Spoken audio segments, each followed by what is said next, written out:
It is the Friday edition of Daily Bread coming at you live right at 12:35 on the East Coast. So that perfect lunch break because we already know you're just moving your mouse at work today on Fridays. And then on the West Coast, grab that coffee, throw in those AirPods. We got you covered for the next 20 to 25 minutes for your best plays in college hoops and the NBA. Yes, there is some soccer today.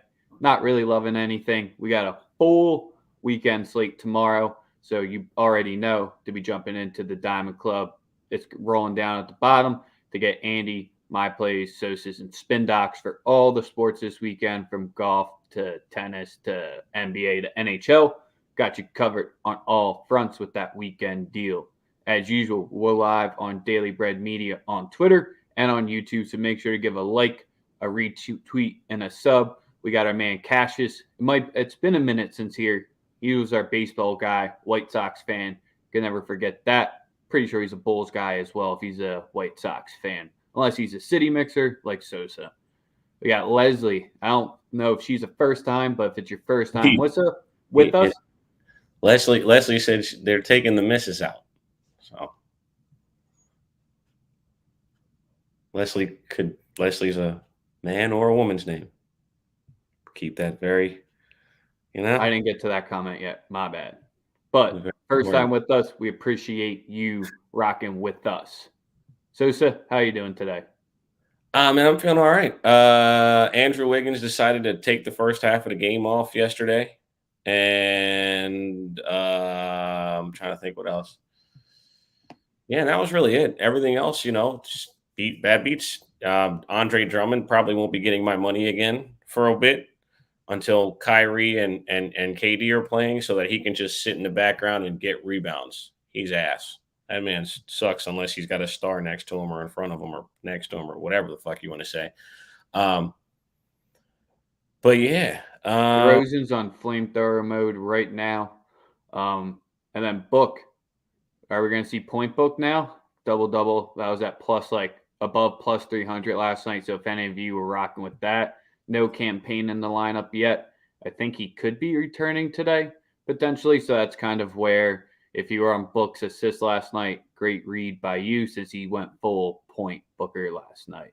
No, and obviously he understands Chris Paul's out, and this is his opportunity here to really. We talked about it the other day to make a push to get an MVP. I think that is squarely on the thoughts of Devin Booker. I think he wants the MVP. I think that this is an opportunity for him to really show that he is a franchise superstar. We all know that he's only once when Chris Paul pulled up.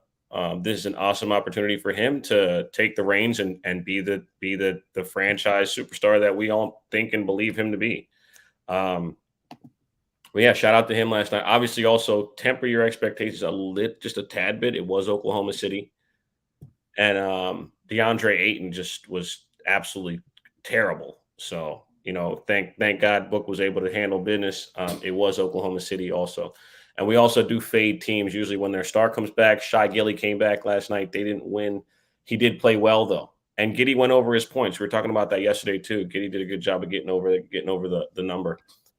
My biggest takeaway and thing from yesterday was kind of I saw some dude on Twitter put out a trend saying coming off of a 6-point win or 4-point win, they're like 18-1 against the number or something like that. I'm like, does it take into a break that there was an all-star break? No, that's just a trend that runs throughout the season. So always be careful for those trends, people out there, because you can say a bunch of stuff, but Monte Carlo, whatever happened in the past doesn't mean it's going to have any impact on the future. We like to share trends because it gives you a way of a spot feel, but that one just made no sense. Absolutely. College hoops, NBA. I've seen a lot of weird shit on Twitter the last couple of days. It's Twitter, man. It's fucking Twitter. People bored with their lives. Oh, I know. It's just kind of like the people at the trends don't even watch it. They're just fire it up saying ooh, my numbers told me this. This is what we're going to do. Oh, yes. This is an official Real Madrid jersey from the Bernabeu at the official Real Madrid store. It's a Cristiano Ronaldo jersey. And this you didn't want to wear Sixers, but it was the closest thing you had to Sixers blue. This was 2017 Champions League custom. It's like a $300. Yeah, Belmont shit the bed yesterday. Did not help our over. Can only buy this with euros. You know what I'm saying? You can hate all you want. It's still fire. You dig? All right, let's get into college hoops. 16 game slate today. So we're just keeping it with 2 plays and 2 plays only. The biggest game of the night, St. Louis at Richmond. If you had to force a play in my hand, I would take St. Louis on the money line at plus 140. It's a pure toss-up, but that is not an official play. It's kind of like the only game really worth watching tonight, in all complete honesty. You know how much I love college hoops? It's a gross, gross slate. So it's Friday night, Sosa. You know what that means. Ivy Rex time. We're taking the over 141.5 minus 110 in Princeton versus Harvard here. My only concern of this not flying over the total is Harvard's offense. Usually pretty terrible, but they're getting a plus 8.5 points. And I just think they'll be able to show up because Princeton, their mantra is we're just going to not play fast, but we're going to play efficient on offense and score left and right. They got a top 25 offense from 2-point and 3-point defense. That definitely helps playing the weaker Ivy competition. So their team total is sitting around 74 or 75. If you rather just target the one team, that could be it. But I'm just taking the over 141.5 in the Ivy League between Princeton and Harvard. Over 141. So you expect nerds to shoot it out. I'm excited. Definitely expect Princeton to. We just gotta hope Harvard. As long as Harvard breaks 65, we'll be good. Oh yeah, I'm fully. I think we'll get close to Mike. Mike could get 100 from Princeton if they really wanted tonight. Second play of the day, final game in the Sun Belt. So you have a bunch of Sun Belt action tonight. They go in the conference tourney early. This game is not close to a pick 'em, but we're going to lay the -2 with Arkansas State hosting App State. Last time these two met, App State won a gross 61-54 game on their home court, so the under 133 is definitely a look since App State plays Virginia slow. I just think Arkansas State on senior day, they're going to be able to turn them up, get App State out of it, because when you make App State play with pace, it's usually not good for their style here. They do defend the 3 well, and Arkansas State only shoots 30% of their shots there, so they're not relying on it whatsoever. They're going to have to be able to go on the inside, and if you've watched Arkansas State's past few games, they made it more of a priority to get the ball on the inside to their freshman Amir, and that's where, as long as App State, they run 6 guys, 7 guys max, get them into foul trouble, ride that energy off the home court in the final game. App State needs it probably more than Arkansas State does since they're sitting at 12-5 in the conference. Texas State loses. App State has a chance, but fade that. We need the game. We're taking the home team that's sitting at 7-7 who needs it just as more to get a good conference tourney spot. Arkansas State -2, -110. Nothing in Penn State at Northwestern at Penn State. Nothing at Iowa at Nebraska. Just bet on the NBA. You're on mute.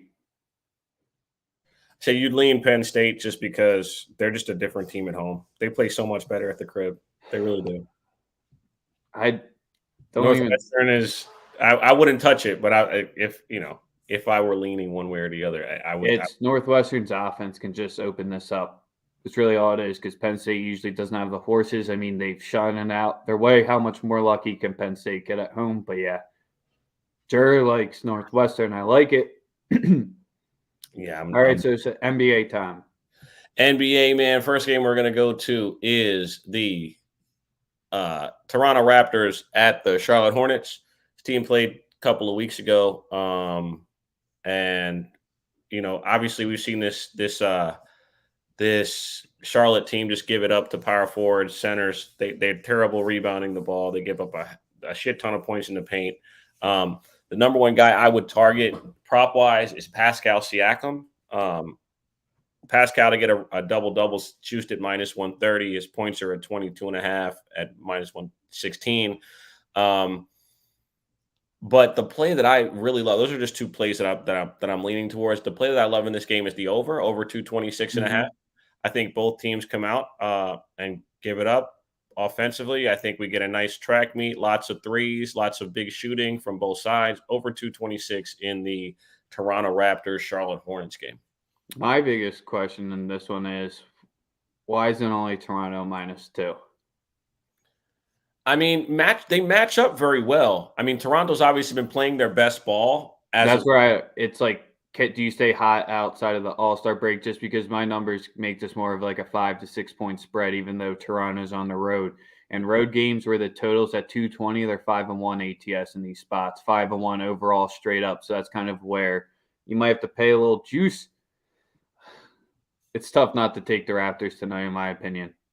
No, I agree. It's tough not to take them, but because they have just matchups. They have really, really good matchup in regards to how they play against Charlotte. Like I said, my only reservation is I believe there will be lots of points in this one. I don't. Two and a half is a bit risky.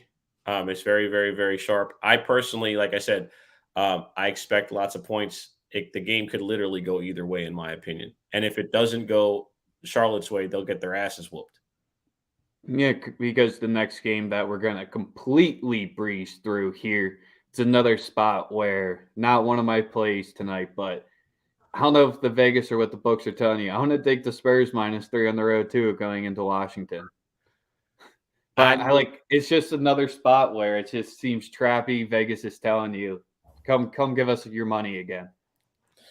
Now I'm with you, bro. But again, I'm not touching. I have nothing to do on this game. It's just it's just the DeJounte Murray's rebounds and assists. It's pretty much a hitter.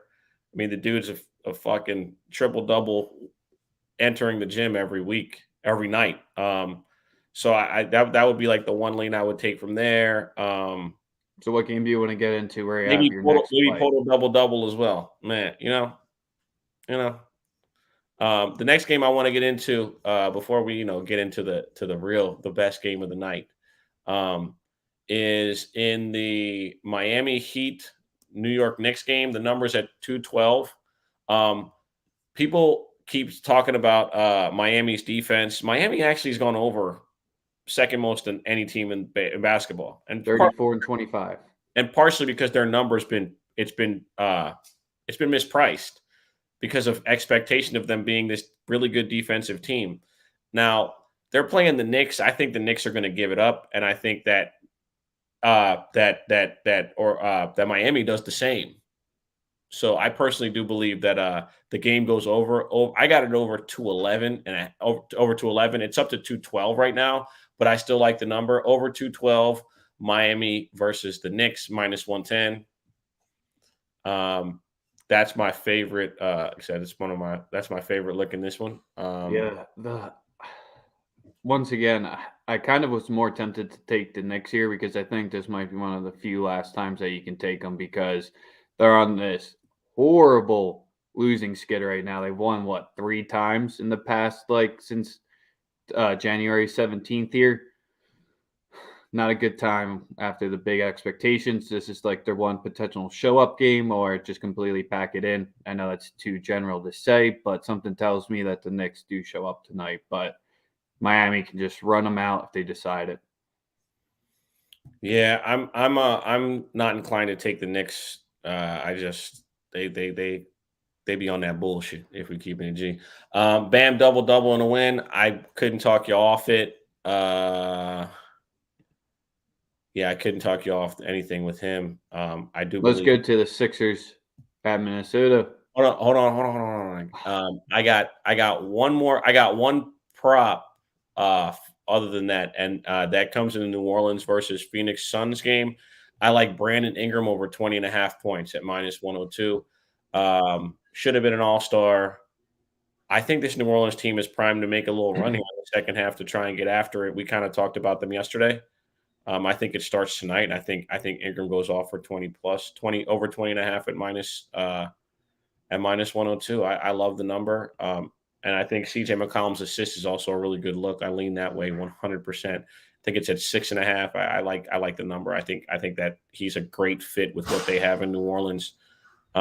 Yeah, I wouldn't be surprised if the Suns win. The Suns are at the crib on a back-to-back. But I think New Orleans definitely puts up points. I think both teams score. But yeah, let's get into the first game. The first game of James Harden's career as a Philadelphia 76er. How many minutes? 30 plus 30, 33, 30, 33, 36. I don't know, 35, 30. He's going to play his regular workload. Nothing's wrong with him. He wasn't hurt.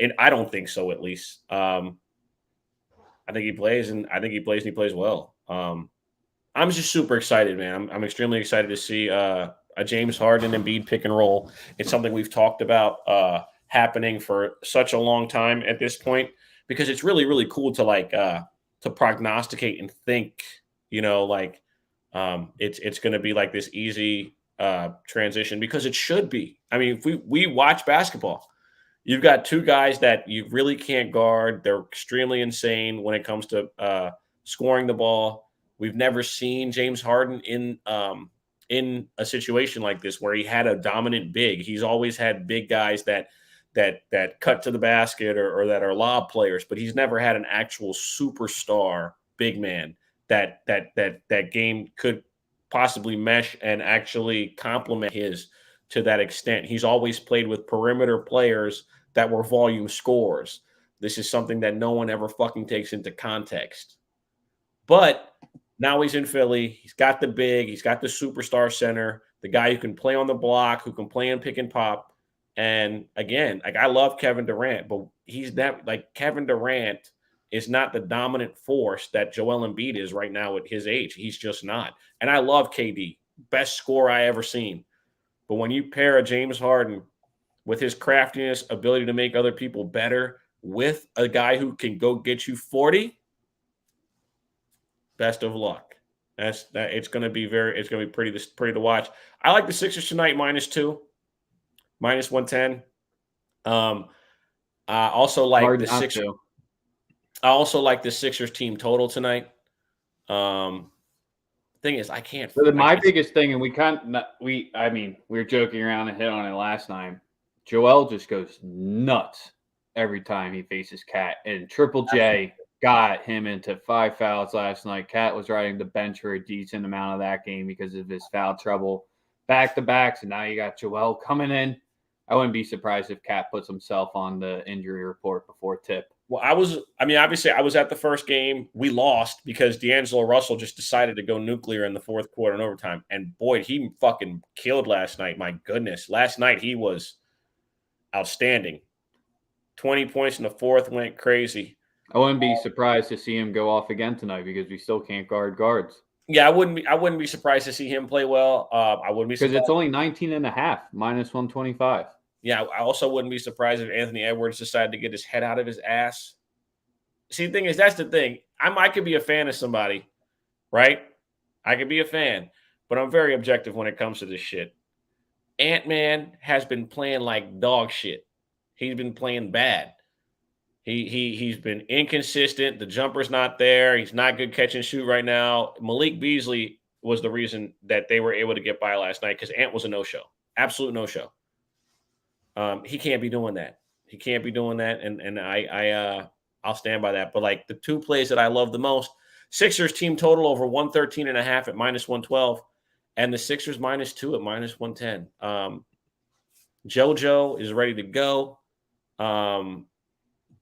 So's. I got more thoughts on this one still. Absolutely. I think the biggest impact on this one's going to be, do you think Joe just still gets his normal amount of rebounds and Harden doesn't interrupt that at all, or Harden's just going to get his usual amount when Joe's off the floor?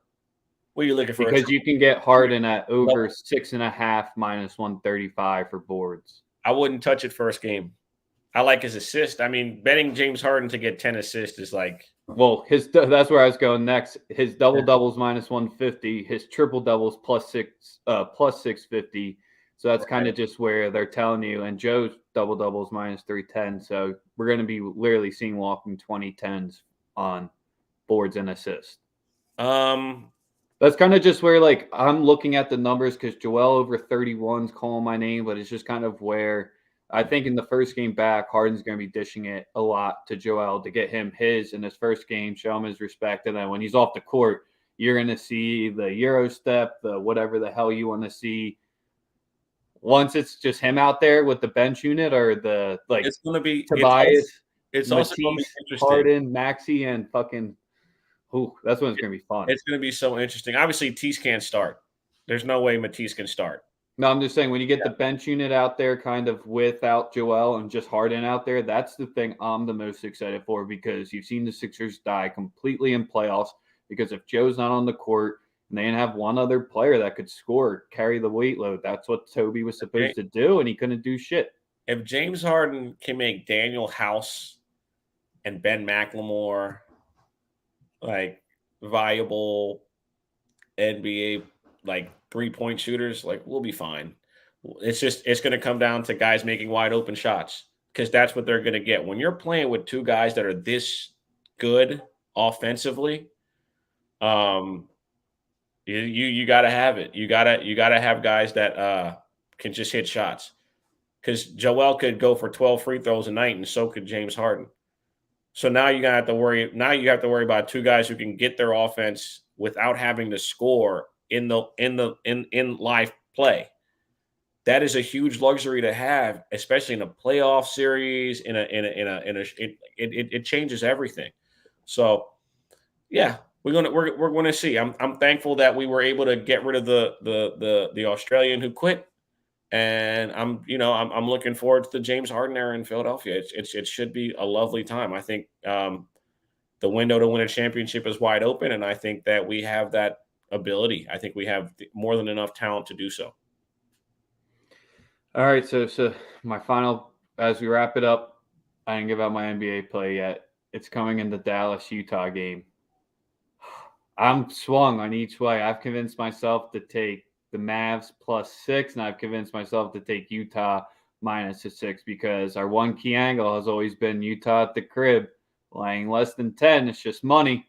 Isn't money tonight because my numbers say there's a slight edge to the Mavs here. I like the play. I'll rattle them off, Steven. Don't you worry.